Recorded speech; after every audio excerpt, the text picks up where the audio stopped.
Lush trees packed in a dense virgin forest, covered as far as the eye can see. The forest was larger than could be perceived.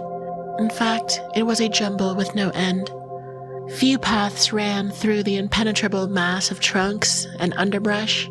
Even light found it difficult to penetrate, leaving the clearing at the center of the forest dimly lit. Predators prowled the wilds, feasting on weaker beasts and upon each other. The forest was a vicious place of animal morality and unrepentant lusts and hungers. But within the clearing, a fragile life form, few in number but infinitely beautiful, persevered. These creatures knew no life outside the clearing, did not even picture such life. They danced on colorful wings of blue and green, melded with orangey browns and reds.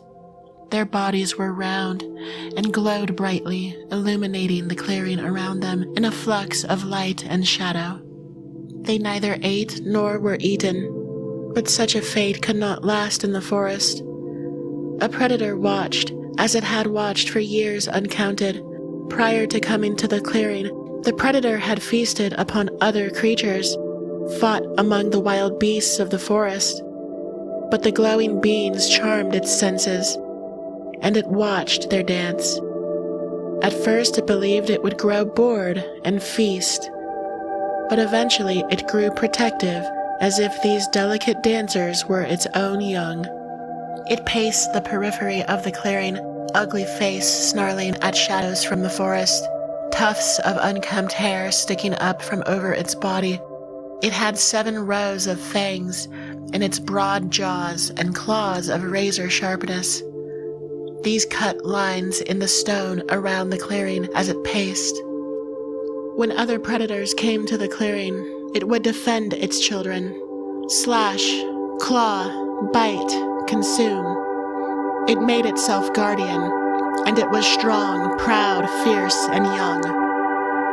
Unknowing, the winged creatures hovered and danced, never seeing their guardian. They were absorbed in their own lives. They did not breed.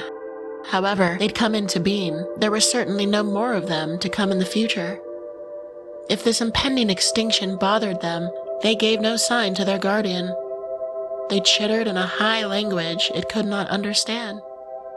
In truth, the inevitable occasionally flitted over their minds, but the idea was too big for them. The thought of a world without them, too unfathomable. The guardian, however, saw how fragile its children were. They flew so close to the ground and moved only slowly. It would have been easy for the guardian to simply gather them up in its jaws and swallow them down. They taste of light and life. Such tasty bits drew predators of all kinds. They could not evade the predator's claws or teeth, so the guardian defended them. It liked to defend them, swiping its razor claws against the throats of other beasts, matching its strength to the strength sent against it by the forest. And the guardian prevailed, sporting the scars of its long years of service. But the day came when the guardian was no longer as strong, proud, fierce, or young as it used to be, when its bones ached with weariness. A day came when another predator arrived from the wilds, jaws dripping with hunger. The guardian did as it had since arriving in the clearing and defended its flying lights. This time, its movements were too slow. Though it brought down the other predator, one of the lights disappeared into the beast's hungry jaws first. The other light creatures did not notice, did not seem to care. They continued their dance. The guardian wept for the lost light.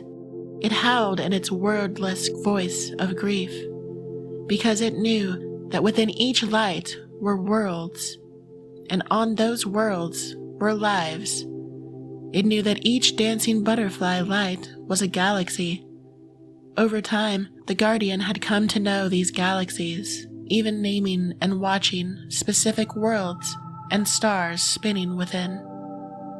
Together, the lights formed a singular universe, unlike anything else in the forest.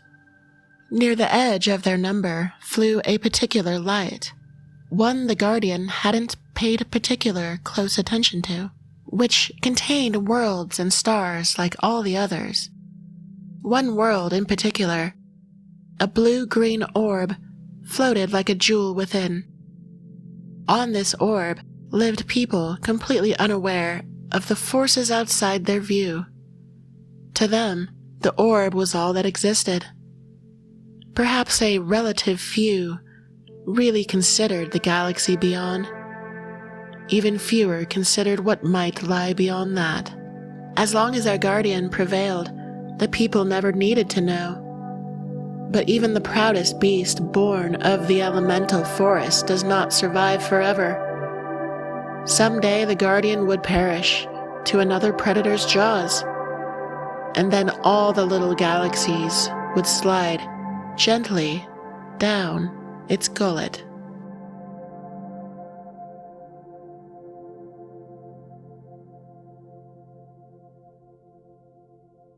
We hope you've enjoyed this presentation, and we hope you'll subscribe for more creepy content.